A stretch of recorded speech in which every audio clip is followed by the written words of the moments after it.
Oke, pada part kedua, materi perancangan antarmuka, kita akan membahas mengenai komponen antarmuka pengguna.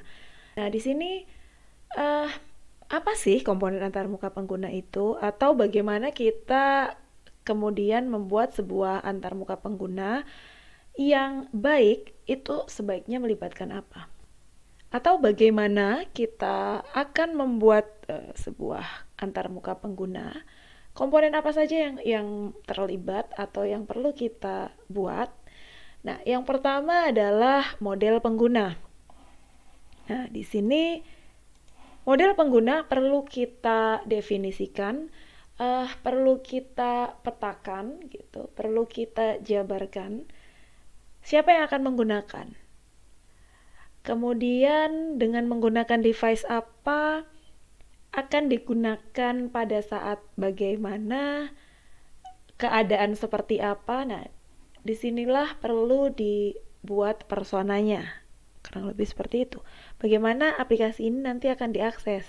Karena itu mempengaruhi pada proses interaksi manusia dengan sebuah komputer. Yang kedua adalah bahasa perintah. Bahasa perintahnya seperti apa? Menggunakan ragam dialog seperti apa? Apakah ini memang cocok untuk sebuah tampilan mobile? Atau ketika aplikasi ini dengan menggunakan desktop misalkan, maka sebaiknya bagaimana? Bahasa perintahnya nanti seperti apa? Ragam dialognya seperti apa? Kemudian apakah melibatkan juga gitu faktor manusia, sudut-sudutnya seperti apa ketika meletakkan tombol-tombolnya dan seterusnya, karena itu memang mempengaruhi ketika kita merancang sebuah antarmuka tadi. Ya, yang ketiga adalah umpan balik. Bagaimanapun juga umpan balik menjadi hal yang penting gitu. Eh, Ketika sebuah aplikasi ini akan diakses oleh user membutuhkan sebuah komunikasi yang cukup uh, bukan intens tetapi paling tidak ada feedback gitu. Ketika melakukan sesuatu, sebaiknya ada umpan balik yang memberitahukan si user bahwa oke, saya berhasil menggunakan ini, oke, saya tidak berhasil, oh ini sebaiknya seperti ini, atau saya salah memasukkan informasi dan seterusnya. Jangan biarkan user berpikir sendiri, jangan biarkan user kemudian menerka-nerka terhadap oh ini kira-kira gimana ya. Karena hal-hal seperti itu akan membuat user merasa tidak percaya terhadap sistem dan tidak percaya diri, apakah yang saya lakukan benar, apakah kemudian yang saya inputkan tadi benar-benar masuk ke sistem dan seterusnya. Apakah sistem ini bekerja dengan baik? Maka keberadaan umpan balik termasuk hal yang cukup penting. Nah, selanjutnya adalah tampilan informasi. Ya, informasi ini nantinya akan dibuat seperti apa? Tampilannya perlu direncanakan lebih awal, direncanakan sebelumnya, karena informasi inilah yang akan diterima oleh user dan kemudian akan ditelaah maksudnya seperti apa oleh si user. Selanjutnya, user kemudian akan menyimpulkan, oh oke, tampilannya adalah seperti ini, informasinya seperti ini, sehingga selanjutnya, saya sebagai user akan melakukan hal ini. Jelas, ada runtutan kejadian, ada struktur yang bagus terkait dengan informasi pada sebuah antarmuka tadi. Oke, selanjutnya adalah urutan perancangan. Dalam membuat sebuah perancangan, kita perlu memperhatikan urutan-urutan yang jelas. Yang pertama adalah pemilihan ragam dialog. Ya, ingat, ini sesuatu yang penting. Ketika sudah tahu siapa yang menggunakan, kemudian tadi digunakan di mana dengan menggunakan device apa misalkan, selanjutnya adalah ragam dialog yang dipilih. Kenapa ini menjadi penting? Karena jelas berbeda gitu ya. Ketika kita membuat sebuah rancangan antarmuka yang itu dibuka dengan menggunakan komputer atau itu dibuka dengan menggunakan mobile, faktor ergonomisnya jelas berbeda juga. Jangkauan, anatomi gitu, kapabilitas user jelas berbeda juga. Kalau menggunakan komputer, kita masih ada bantuan mouse untuk mengarahkan pointer dan seterusnya. Sementara kalau itu mobile ya kita menggunakan jempol kita. Kita menggunakan mungkin pen, stylus maksud saya, untuk mengakses uh, beberapa menu atau beberapa kebutuhan yang lain. Rancangannya harus diperhatikan. Kita tidak bisa menyamakan karena itu jelas berbeda gitu. Ragam dialognya seperti apa? Apakah menggunakan tombol atau menggunakan teks atau kemudian formnya seperti apa? Kalau di sebuah, misal contohnya kalau di website misalkan, website yang diakses dengan komputer, hover itu bisa dibuat. Tetapi kalau menggunakan mobile ya kita tidak bisa melakukan hover. Kita tidak bisa mengarahkan pointer ketika itu di mobile gitu ya, sehingga fungsi itu jelas nggak ada, berbeda. Yang kedua adalah perancangan struktur dialog. Nah, pada tahap ini struktur dialog mulai direncanakan. Ini nanti kira-kira akan seperti apa. Nah, pada proses ini pengguna dilibatkan, mulai dilibatkan. Kebutuhannya seperti apa sih? Kemudian pengguna nanti akan memanfaatkan fungsi ini atau informasi ini dengan cara seperti apa? Nah, itu perlu digali. Bisa dengan menggunakan proses wawancara atau dengan membaca studi literatur kebutuhan secara umum dari pengguna, misalkan seperti itu. Tapi pada dasarnya di sini struktur dialog jelas melibatkan kebutuhan dari user itu sendiri. Apakah perlu ada feedback, apakah perlu ada pesan, atau perlu ada sebuah informasi tambahan. Nah, di sini perlu dipikirkan dan dirancang. Selanjutnya adalah perancangan format pesan. Nah, kalau tadi struktur dialognya seperti apa, sekarang adalah format pesannya. Apakah format pesannya ini berupa pop-up, ataukah berupa teks tertulis, ataukah berupa alert, dan seterusnya. Nah, ini perlu kemudian dirancang. Yang keempat adalah perancangan penanganan kesalahan. Pada tahap ini, namanya juga user, penuh dengan user manusia gitu kan. Maka manusia tidak pasti melibatkan intuisi, melibatkan ingatan, yang berarti kesalahan bisa saja terjadi dan prosentasenya bisa jadi besar.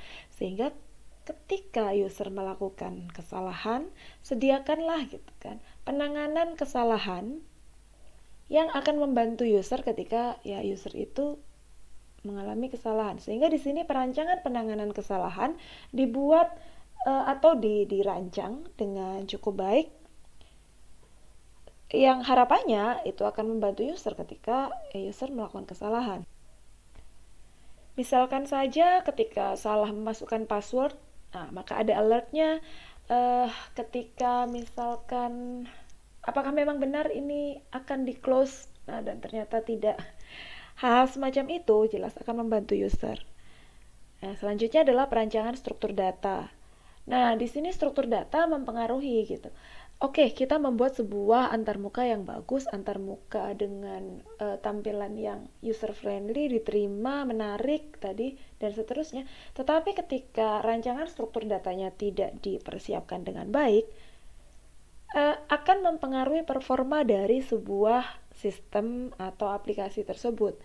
Ya, kenapa? Karena ya kita tidak bisa memungkiri ketika tampilannya ini terlalu banyak grafis, animasi, jelas akan lebih lambat dibanding dengan tampilan teks. Tetapi sekarang kebutuhannya seperti apa? Kita perlu melihat lagi rancangan-rancangan atau kebutuhan sebelumnya tadi. Kalau memang diperlukan ya kita tambahi sebuah tampilan grafis, tapi jangan berlebihan. Ada hal-hal yang kemudian perlu kita pertimbangkan karena di sini perancangan struktur data mempengaruhi performa dari sebuah sistem atau aplikasi tadi.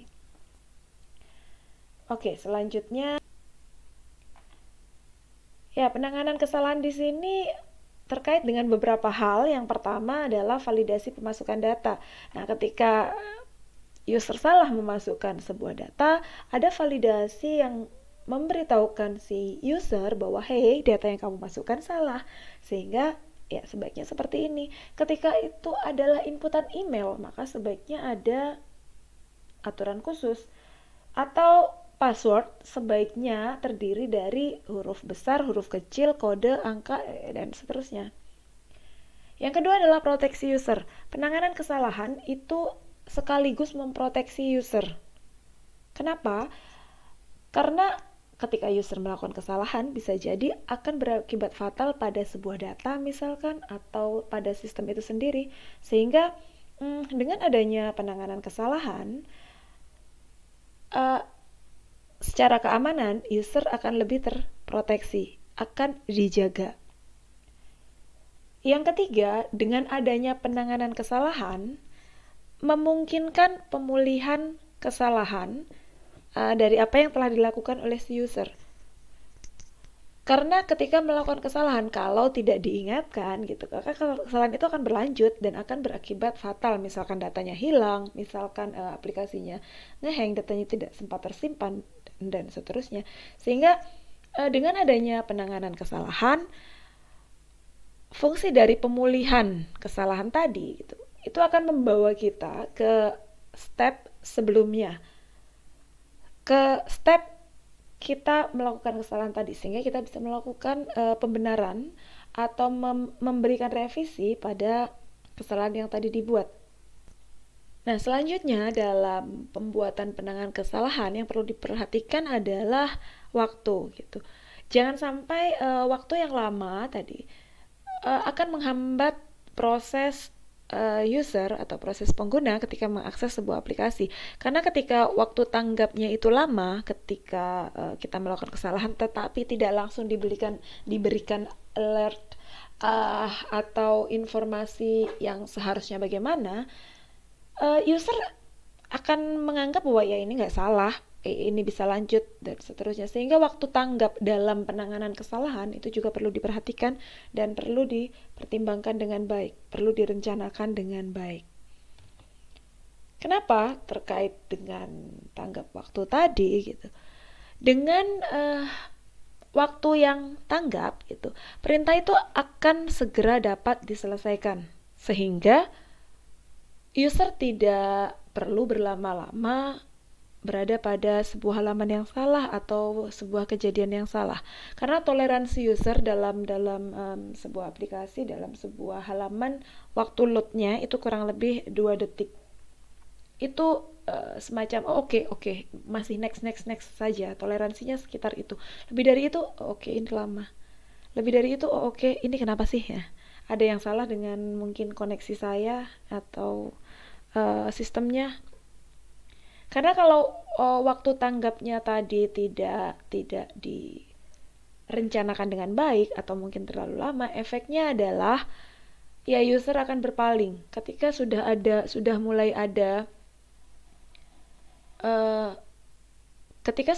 ada gambar muter-muter ya, gambar load gitu, user akan merasa oh ini lama, aplikasinya lemot, dan seterusnya. Nah, ketika seperti itu ya user bisa berpaling. Udahlah, buka yang lain aja.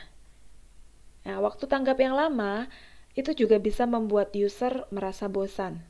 Karena menunggu itu membosankan.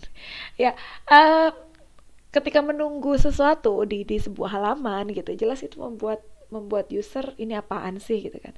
Membuat berpikir bahwa nggak oke nih, atau udahlah saya pakai aplikasi yang lain saja. Nah, kurang lebih seperti itu. Nah, oke. Untuk pembahasan selanjutnya akan kita bahas pada part ketiga. Terima kasih.